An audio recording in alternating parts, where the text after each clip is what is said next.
আসসালামু আলাইকুম। আজকে আমি আপনাদের শেখাবো আসলে রান্না একটা সত্যি আর্ট।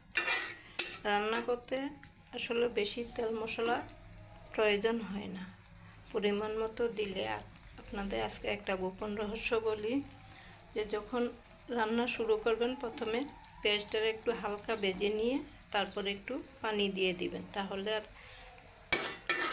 বেশি তেলের প্রয়োজন হয় না।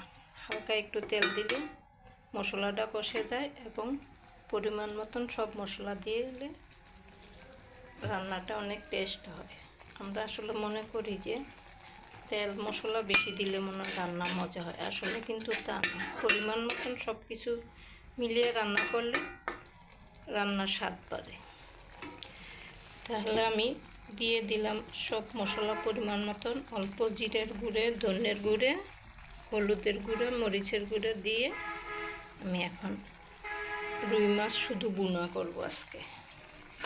আজকে কোনো মশলা সবজি দিব না, আজকে শুধু ভুনা করব। এখন আমি দিয়ে দিলাম মাছ